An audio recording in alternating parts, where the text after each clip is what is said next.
ഇപ്പൊ ഇവരുടെ ഈ അഭിനയത്തിന്റെ സ്കില്ലല്ലാതെ പാട്ടുപാടലല്ലാതെ മറ്റെന്തൊക്കെ skills? She's a fierce mother. അപ്പം കുഞ്ഞുങ്ങളുടെ കാര്യത്തിൽ അൺകോംപ്രമൈസിങ് ആണ്.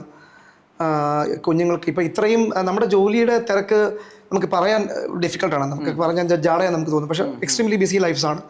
അപ്പോൾ അത് ഉണ്ടായിട്ട് പോലും ഇപ്പോൾ എൻ്റെ കുഞ്ഞുങ്ങൾക്ക് വീട്ടിലുണ്ടാക്കുന്ന ഫ്രഷ് ഭക്ഷണം കൊടുക്കണം, അല്ലെങ്കിൽ ഇന്ന കാര്യങ്ങൾ ചെയ്യണം എന്നുള്ള അവളുടെ ഒരു അൺവേവറിങ് നിർബന്ധമുണ്ട്. അപ്പം അങ്ങനത്തെ കാര്യം ഞാൻ ഭയങ്കരമായിട്ട് അപ്രീഷിയേറ്റ് ചെയ്യും. പിന്നെ ഇപ്പം ഇവളൊരു നമ്മൾ രണ്ടുപേരും സ്ട്രോങ് ഒപ്പീനിയൻസ് ഉള്ള ആൾക്കാരാണ്.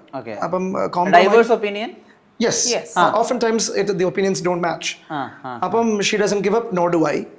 We somehow make it work. അപ്പം അവളും അങ്ങനെയാണ്. ഇപ്പം അവളുടെ അതും I respect that about her. അതായത് this is how I feel.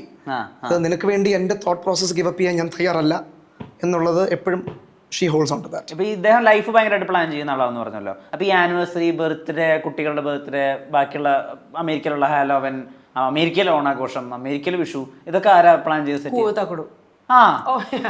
തക്കടു ഇങ്ങനെ ഇരിക്കുമ്പോൾ നമുക്കൊരു ചെറിയ ഗ്രൂപ്പ് ഓഫ് ഫ്രണ്ട്സ് സർക്കിൾ ഉണ്ട്. വേറെ 1-2 മലയാളി ഫാമിലീസ് ഉണ്ട് നമ്മുടെ ഫ്രണ്ട്സായിട്ട്, ക്ലോസ് ഫ്രണ്ട്സ് ആയിട്ടുള്ള.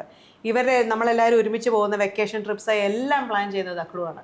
നമുക്കൊരു വാട്സാപ്പ് ഗ്രൂപ്പ് ഉണ്ടാവും. അതിനകത്ത് അങ്ങനെ ഇരിക്കുമ്പോൾ തക്കടു പ്ലാൻ ചെയ്തു. അപ്പോൾ എൻ്റെ ഫ്രണ്ട്സ് 1-2 വട്ടം ചോദിച്ചിട്ടുണ്ട്, അത് സാറ്റർഡേ നിങ്ങളുടെ വീട്ടിലാണ് കൂടുന്നത്, അറിഞ്ഞായിരുന്നോ? ഞാൻ അറിഞ്ഞിട്ടുണ്ടാവില്ല, കാരണം തക്കടു ഓൾറെഡി പ്ലാൻ ചെയ്ത് എല്ലാവരും ഒക്കെ പറഞ്ഞിട്ടുണ്ടാവും. You know Thakkadu loves planning. അപ്പോൾ നമ്മുടെ ട്രാവൽ പ്ലാനർ, അങ്ങനത്തെ ഫൺ പ്ലാനർ മോസ്റ്റ്ലി തക്കടുവാണ്. ആഘോഷങ്ങൾ ഭയങ്കര ഇഷ്ടമുള്ള ഒരാളാണല്ലേ? എനിക്ക് പൊതുവേ ഒരുപാട് എനർജി ലൈഫിൽ വേണമെന്ന് ആഗ്രഹിക്കുന്ന മനുഷ്യനാണ്. അപ്പം നമുക്ക് നമ്മുടെ ലൈഫ് സെലിബ്രേറ്റ് ചെയ്യുക, ഒക്കേഷൻസ് സെലിബ്രേറ്റ് ചെയ്യുക. ഭയങ്കര വലുതാക്കണമെന്നൊന്നുമില്ല. ഇപ്പം എനിക്കിപ്പം ബർത്ത്ഡേസ് ഒക്കെ ഭയങ്കര ലാർജർ ദാൻ ലൈഫായിട്ട് ചെയ്യണമെന്നൊന്നും ആഗ്രഹമൊന്നുമില്ല. പക്ഷേ മൊമെന്റ്സ് സെലിബ്രേറ്റ് ചെയ്യണം എന്ന് ആഗ്രഹമുള്ള. ഇൻഫ്ലുവൻസേഴ്സ് ആയി വന്നതിന് ശേഷം ഒരുപാട് ഫാൻ ഫോളോയിങ് അങ്ങനെ ഇതുണ്ടായിരുന്നല്ലോ. ഒരു ക്രേസി ഫാൻ മൊമെന്റ്, അങ്ങനെ തോന്നിയ ഒരു മൊമെന്റ് പറയാൻ പറ്റുമോ? ക്രേസി ഫാൻ മൊമെന്റ് എന്ന് പറഞ്ഞു കഴിഞ്ഞാൽ ഇപ്പം നമ്മളെക്കാളും നല്ല ഇപ്പം സെലിബ്രിറ്റീസ് ഒക്കെ നമുക്ക് റീച്ച് ഔട്ട് ചെയ്യുന്ന സമയത്ത് അങ്ങനെ ഒരു മൊമെന്റ് വരാറുണ്ട്. അനുശ്രീ, അങ്ങനെയൊക്കെ. പിന്നെ അതുപോലെ തന്നെ ഇന്നലെ നമ്മളിവിടെ ആലിബാബ റെസ്റ്റോറൻറ്റിൽ പോയ സമയത്ത് ഒരു പെണ്ണ് ഓടി വന്ന് അപ്പോൾ ആക്ച്വലി കരഞ്ഞു പോയി നമ്മൾ കണ്ടിട്ട്. അത് ആദ്യമായിട്ടാണ് അങ്ങനെ ഒരു റിയാക്ഷൻ കാണുന്നത്. ആ പെണ്ണ് ജസ്റ്റ് കൈയൊക്കെ ഇങ്ങനെ കുറച്ച് ഷീ വാസ് ടിയറിങ് അപ്പ്, നമ്മളെ കണ്ട് സന്തോഷമായിട്ട്. അപ്പോൾ അതൊക്കെ നമ്മൾ ആദ്യമായിട്ടാണ് അങ്ങനെ റിയാക്ഷൻ. നമ്മളത് യൂസ് ടു അല്ല എന്നുള്ളതാണ്. നമുക്കത് ന്യൂ ആണ്. ഒബ്വിയസ്ലി നമുക്ക് അവിടെ ഈ പറഞ്ഞ പോലെ നമ്മൾ താമസിക്കുന്ന city is A smaller city. അപ്പോൾ അവിടെ അധികം മലയാളീസ് ഇല്ല. നമ്മളൊരു ബിഗർ സിറ്റി അല്ലെങ്കിൽ ഇപ്പം നാട്ടിൽ വരുന്ന ഇത്രയും പേരൊക്കെ റെക്കഗ്നൈസ് ചെയ്യുമ്പോഴാണ് നമ്മൾ ഇവർക്കൊക്കെ നമ്മൾ അറിയാലേ എന്നുള്ള ഒരു ഫീല്. യുനോ ഇപ്പം നമ്മൾ എയർപോർട്ടിൽ വന്നപ്പോഴാണെങ്കിൽ എല്ലാവരും നമ്മളെ നോക്കി ചിരിക്കുന്നത്, നിങ്ങൾ അവരല്ലേ എന്ന് ചോദിക്കുമ്പോഴാണ് നമുക്ക് അങ്ങനെയാണ് ആ ഒരു ഫീല് വരുന്നത്. അല്ലെങ്കിൽ നമുക്ക് അങ്ങനെ ഒരു ഇതില്ല. നമ്മളിത് ചെയ്യുന്നു, നമ്മളവിടെ ഇടുന്നു, നമ്മുടെ മോസ്റ്റ് ഇതെന്ന് പറഞ്ഞാൽ വരുന്ന കമന്റുകൾ വായിക്കുക, കമന്റുകൾക്ക് റിപ്ലൈ കൊടുക്കുക, നമ്മൾ ആ പ്രോസസ് എൻജോയ് ചെയ്യുന്നു, അത്രേ ഉള്ളൂ. ഈ ഹലിബാബയുടെ നാട്ടിലെ റെസ്റ്റോറന്റിൽ പോയിട്ടും നിങ്ങൾ ഉമ്മ വെച്ചല്ലോ, ആ ഫോട്ടോ കിട്ടല്ലോ. അപ്പൊ ഈ ആ സമയത്ത് ആ ആളുകളുടെ റിയാക്ഷൻ അതങ്ങനെ ശ്രദ്ധിക്കുക അങ്ങനെ ചെയ്തിരുന്ന ആ സമയത്ത് ഇത് ആക്ച്വലി ഔട്ട്ഡോർ ആയിരുന്നു. അപ്പം ആക്ച്വലി ചുറ്റിനും വലിയ ആൾക്കാരൊന്നും ഉണ്ടായിരുന്നില്ല. ഒരു സെക്യൂരിറ്റി മോൻ ഉണ്ടായിരുന്നു. മോൻ ഇങ്ങനെ നോക്കി ഹാപ്പി ആയിരുന്നു മോൻ. നമ്മൾ പക്ഷേ പുത്തരി ഒന്നും നമുക്ക് നമ്മുടെ കല്യാണം കഴിഞ്ഞ ദിസ് വാസ് 13 years ago. നമ്മള് കോവളത്ത് വെച്ചായിരുന്നു നമ്മുടെ കല്യാണം കഴിഞ്ഞ്. ഏതായിരുന്നു ലീലയില്, അവിടെ വെച്ചായിരുന്നു നമ്മുടെ ഫോട്ടോഷൂട്ട് ചെയ്തത്.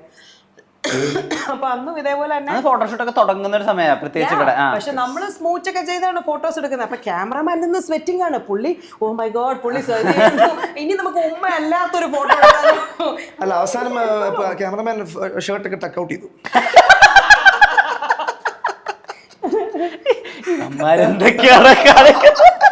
പുള്ളിയുടെ കൈ വിറക്കിയായിരുന്നു ക്യാമറ വെച്ച്. പല ഫോട്ടോസും ഗ്രൈൻ ചെയ്യണം ഗൈസ്. അത് ആക്ച്വലി അന്നും ഇവർക്ക് ഈ ഇതൊക്കെ വേണോ, ഉമ്മ വെക്കണോ എന്നൊക്കെയുള്ള വീഡിയോ ആയിരുന്നു. അപ്പം നമ്മൾ ഷൂട്ടിനിടയ്ക്ക് പോയി 2 ഷോട്ട് അടിക്കും, തിരിച്ചോടി വന്ന് ധൈര്യത്തിന് വേണ്ടിയിട്ട്. പക്ഷെ പിന്നെ അവിടെ നിന്ന് അങ്ങോട്ട് ഈ സേവ് ദ ഡേറ്റ് ഭയങ്കരമായിട്ട് മാറിയില്ലോ. അതായത് ഇപ്പൊ ലിപ് ലോക്ക് ആയാലും ശരി, ആളുകൾ സെലിബ്രേറ്റ് ചെയ്യണം ആ മൊമെന്റ്സും കാര്യങ്ങളൊക്കെ. അത് നിങ്ങൾക്ക് പിന്നെ കാണുമ്പോൾ തോന്നില്ല ഞങ്ങൾ ഇതിന്റെ ഒക്കെ ഒരു തുടക്കം നമ്മൾ ഇതിന്റെ തുടക്കത്തിലുണ്ട്. ഓ നമ്മുടെ ഹണിമൂൺ പിക്ചേഴ്സ് വെളിയിലിടാൻ പറ്റുന്ന അതൊക്കെ അന്ത കാലത്ത് ഫേസ്ബുക്കിൽ ഇട്ടിരുന്നു. അത് ഭയങ്കര റിവ്യൂസ് ആയിരുന്നു. നമ്മുടെ കുടുംബത്തിന്റെ പ്രശ്നമായിരുന്നു. അപ്പൊ ഇവളുടെ ഇട്ട് കഴിഞ്ഞപ്പോഴത്തേക്കും ഇവളുടെ ഫാമിലിയെല്ലാം കുറിച്ച് നമ്മളെ വളർത്തിവിട്ട പെണ്ണാണോ ഈ പെണ്ണ് എന്നൊക്കെ പറഞ്ഞ് നമ്മളെ കത്തിച്ചെന്ന് പറഞ്ഞു. ആ ഏരിയയിലേക്ക് വരണ്ട, ഇപ്പോഴും ഇവളിങ്ങനെയാണ്. ഇപ്പം ഏതോ ഒരു ഇതിനടുത്ത് ഒരാൾ കമന്റ് ചെയ്യുന്നായിരുന്നു, നിങ്ങളുടെ കുടുംബവും നിങ്ങളുടെ ബന്ധുക്കളും എന്താണ് നിങ്ങളെ പറ്റി വിചാരിക്കുന്നത്. അതിന് വന്ന അടിയിൽ നിങ്ങൾ കമന്റ് ഇട്ടുണ്ടായിരുന്നത് തുമ്മിയെ തെറിച്ച മൂക്കാണെങ്കിൽ അങ്ങ് പോട്ടെ വിചാരിക്കുന്നത്. അങ്ങനെ തന്നെയാണോ മൈൻഡ് സെറ്റ് ഉണ്ടായിരുന്നത്? ആരാണ് കമന്റ് ഇട്ടത്?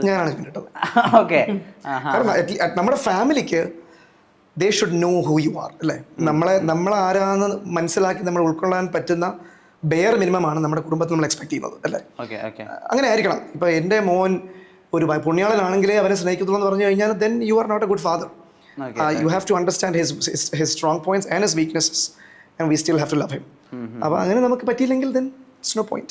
ഓക്കെ. അങ്ങനെ ഈ ബന്ധുക്കൾ അല്ലെങ്കിൽ നമ്മുടെ ഒരു മലയാളി സോഷ്യൽ സദാചാരം ഉണ്ടല്ലോ, അതൊരു സമയത്ത് അങ്ങനെ മൈൻഡിലേക്ക് വരിക ഒന്നും ചെയ്തിട്ടില്ല ഈ മനുഷ്യനുള്ള കാരണം? ഒബ്വിയസ്ലി വന്നിട്ടുണ്ട്. ഇപ്പൊ ഞാൻ പറഞ്ഞില്ല, നമ്മുടെ ഹണിമൂൺ പിക്ചേഴ്സ് കണ്ടപ്പോൾ എൻ്റെ വീട്ടിൽ ഇത് കുറെ പേര് ഇതേപോലെ അയ്യോ ഇത് എന്തൊക്കെയാണ് ഈ ഫേസ്ബുക്കിൽ ഇട്ടിരിക്കണേന്ന് പറഞ്ഞു. അന്ന് ഫേസ്ബുക്കിന്റെ പ്രതാപകാലം, ഇൻസ്റ്റാഗ്രാം ഒന്നും ഇല്ലല്ലോ. ഇത് ഏത് വർഷം? 2012. അടിപൊളി അല്ലേ. അപ്പൊ ഒബ്വിയസ്ലി ആദ്യം കേട്ടപ്പോൾ എനിക്കൊരു ഇത് എൻ്റെ ലൈഫ് ഞാൻ എന്തിടണം എന്ന് ഞാനല്ലേ തീരുമാനിക്കണത്. പിന്നെ ഞാൻ ജീവിക്കുന്ന വേറൊരു രാജ്യത്താണ്, അവിടെ എല്ലാവരും ആരും സാരി ഉടുത്തല്ല ബീച്ചിൽ വെള്ളത്തിൽ പോയി ചാടുന്നത്. അങ്ങനെ ഇട്ട് ചാടിയാലാണ് അവർ നോക്കുക. അല്ലാണ്ട് ഞാനൊരു ബിക്കിനി ഇട്ട് ചാടിക്കഴിഞ്ഞാൽ ആരും എന്നെ നോക്കുന്നില്ല. കാരണം ദാറ്റ് ഇസ് ദ നോൺ, that is the way you dress up for beach, that is the way you dress up to a pool. അതിന് അതിൻ്റെതായ ഒരു കോഡുണ്ട്, ഒരു ഡ്രസ് കോഡുണ്ട്. അതിട്ട് ഞാൻ ഇറങ്ങുന്നു, അതിൽ എനിക്കൊന്നും തോന്നില്ല. പക്ഷെ ഐ അണ്ടർസ്റ്റാൻഡ് ആൾക്കാർ എന്തുകൊണ്ടാണ് അങ്ങനെ പറയുന്നത്, അല്ലെങ്കിൽ അവർക്ക് എന്തുകൊണ്ട്. They live in A different culture, I live in A different culture.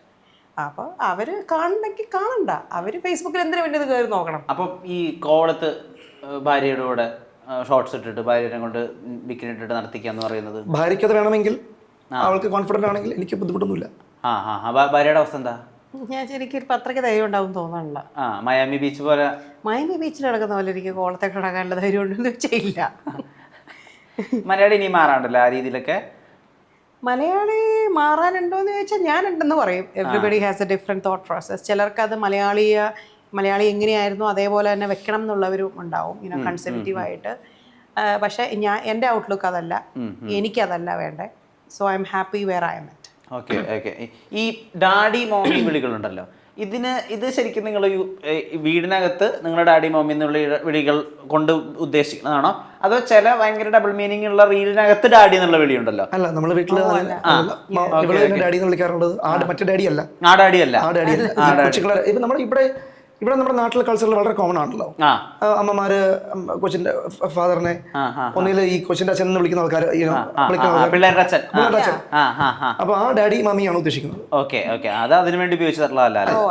Nice, നല്ല കാര്യം. നമ്മുടെ നാട്ടിലെ കപ്പിളുകൾ, NRI കപ്പിളുകൾ അവിടെ പോയി സെറ്റിൽ ചെയ്തിട്ട് അവിടെ ഒതുങ്ങി ജീവിക്കുന്ന ആളുകളായിരുന്നു നമ്മൾ ഈ ഇൻസ്റ്റാഗ്രാമില് ഈ NRI കപ്പിള് ഇങ്ങനത്തെ കണ്ടന്റ് ഉണ്ടെന്നൊക്കെ